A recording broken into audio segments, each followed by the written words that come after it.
Hey, what's up everybody and welcome back to News Dose. And I feel like this generation for the Xbox Series and the PlayStation 5 has barely even started. I feel like these consoles haven't even scratched the surface of what they're capable of. You know, we are still getting a lot of cross-generation games to this day, and these consoles are just now moving into their 2-year anniversaries. But it's starting to sound like some new Pro models are on the way. Yeah, an even more powerful PlayStation 5, maybe the PlayStation 5 Pro, and then an even more powerful Xbox Series. I guess the Xbox Series Z or something. I don't really know what their naming process, but it's going to be Super Saiyan one way or the other from the sounds of it, though. So we're going to go over that today, as well as the Resident Evil Showcase, which was pretty impressive. Capcom just continues to really be one of the best publishers and developers. They've been absolutely killing it in recent years, and that continues on with that showcase. As always, though, before we get started, do make sure to hit those buttons below, like, subscribe, and most importantly, whack that bell as hard as you possibly can so you never miss another video again and can stay up to date with all of the latest gaming news. With that said, though, let's just go and jump right into things, starting off with a nice update for you Digimon fans out there. I actually have a bit of a soft spot for this franchise as well. I did grow up on this series, and it was actually one of my favorite shows as a kid. But the good news here is that Digimon World Next Order is now being ported over to the Nintendo Switch and PC on February 22nd. Now, this game's already available on the PlayStation 4, but it is nice to see it come over to other devices. And with the Nintendo Switch, and really the Steam Deck for that matter, you'll now have the option to play Digimon World Next Order on a handheld device, which I personally prefer for games like this. Now, this game wasn't really ever super well received critically, but I have seen some fans out there just absolutely adore this entry, with them claiming they've spent hundreds and hundreds of hours into it. So again, if you are a Digimon fan, at the very least, you can kind of keep an eye on this one, maybe put it on your wish list or something, whether you buy it at launch or if you just want to wait for it to go on sale eventually. I will say this though, if you do like the Digimon series, I do understand the games can be very hit or miss, but I do have a recommendation here. Digimon Survive, which just released earlier this year. I genuinely really like that game, just kind of understand that much of it is a visual novel.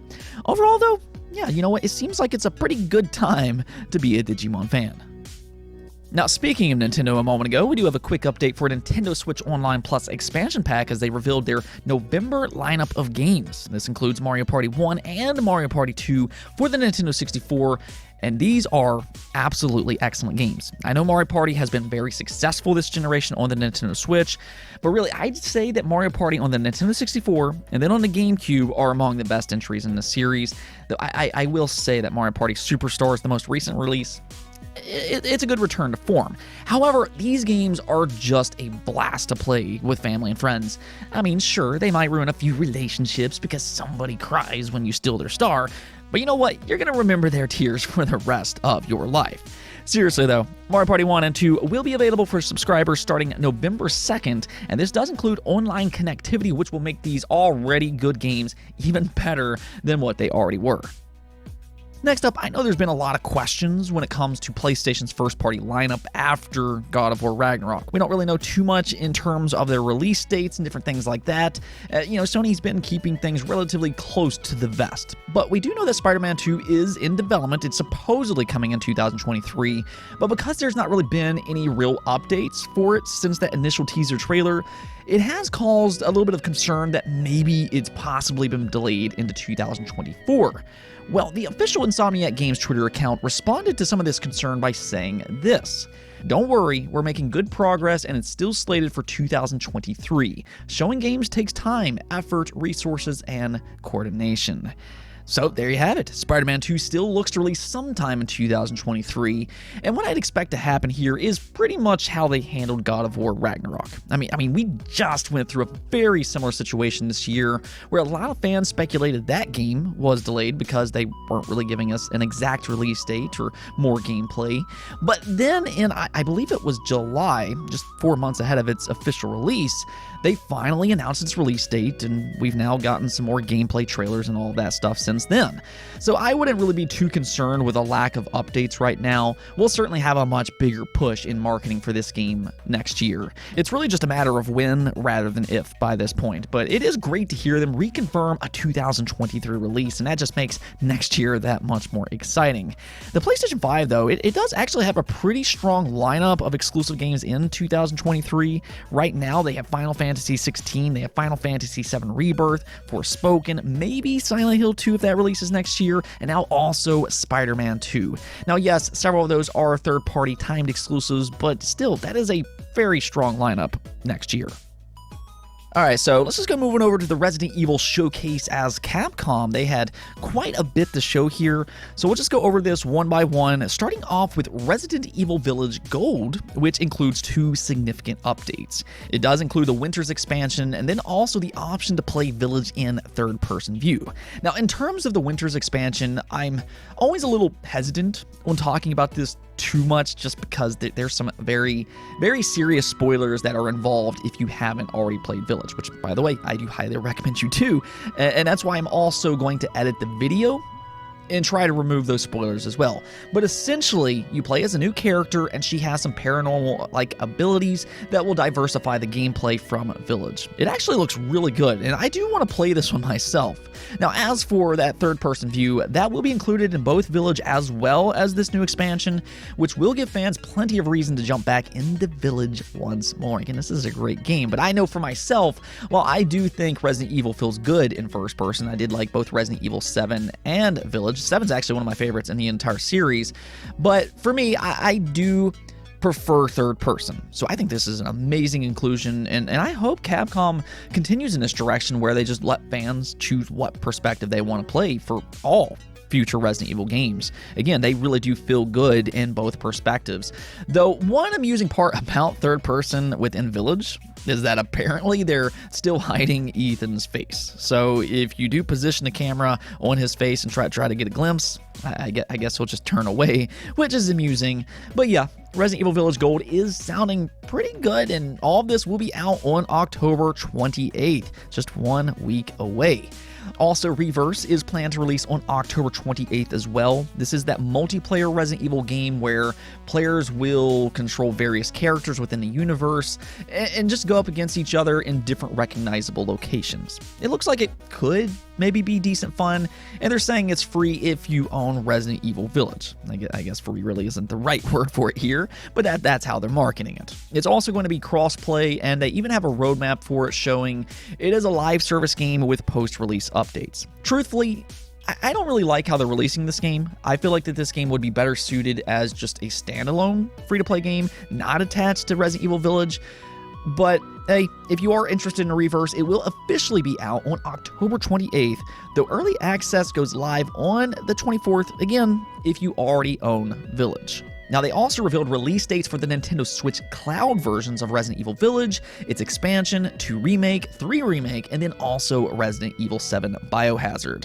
Of course, we already knew that these games were coming to the Switch via cloud, but now we know as to exactly when you can play them. So Village will be playable on the Switch October 28th, again just 1 week away, with the Winter's expansion coming on December 2nd. Then for Resident Evil 2 Remake, that will drop on November 11th. The third game will come out 1 week later on November 18th, and then Resident Evil 7, that will release on December 16th.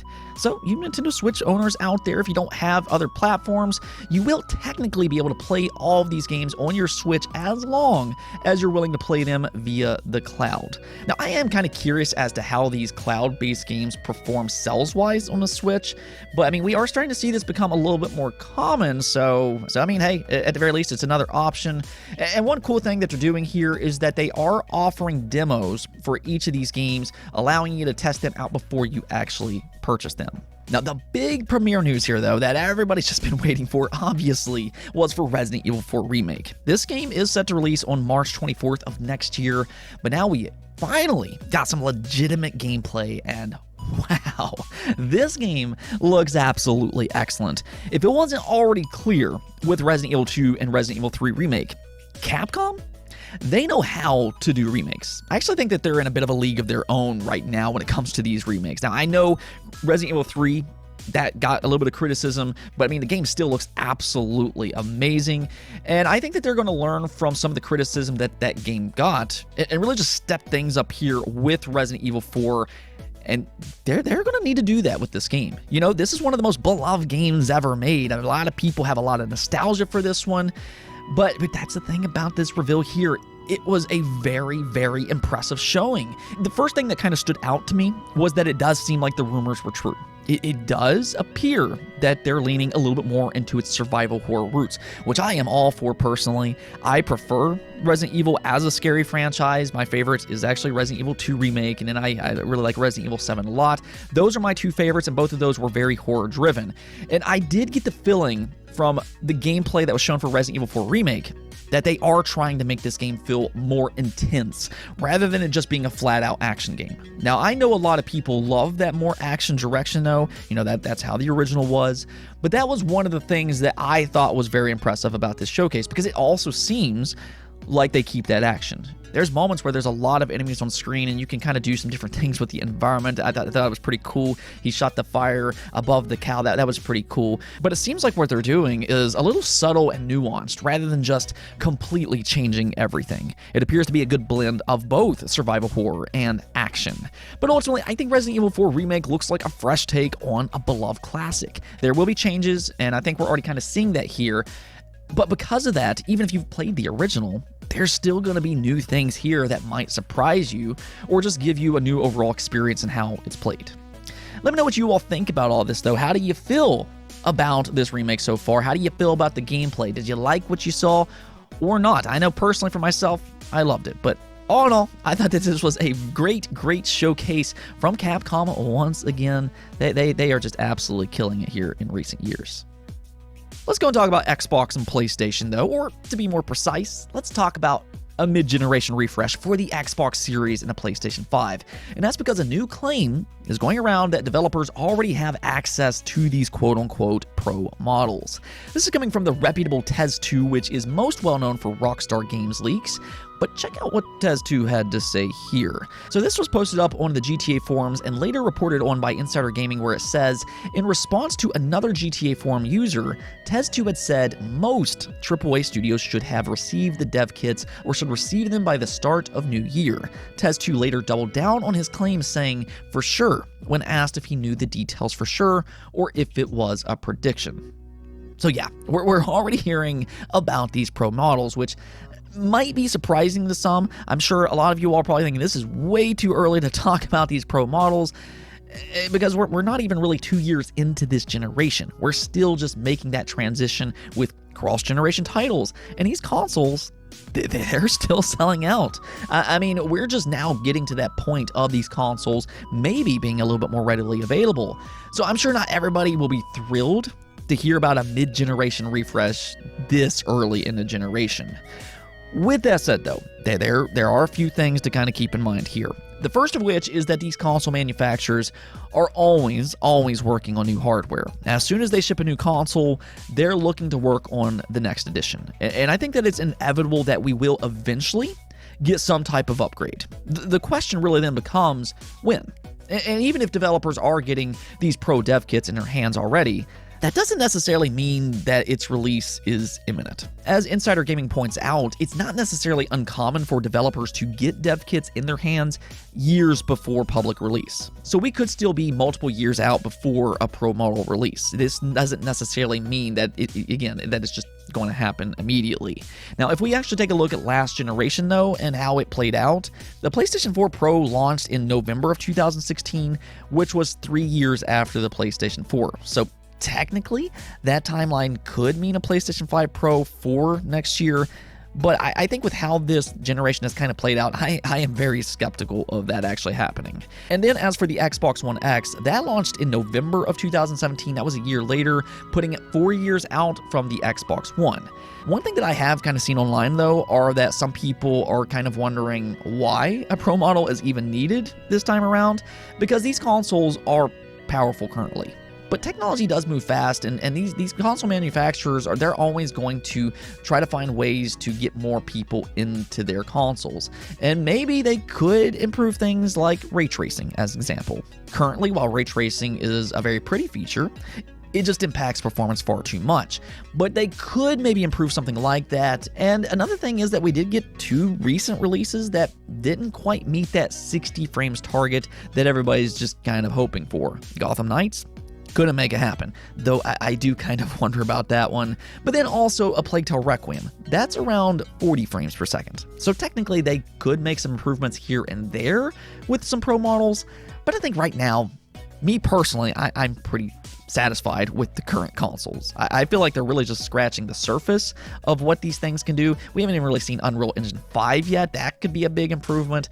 But hey, let me know what you all think about all this. Would you actually be interested in pro models or not?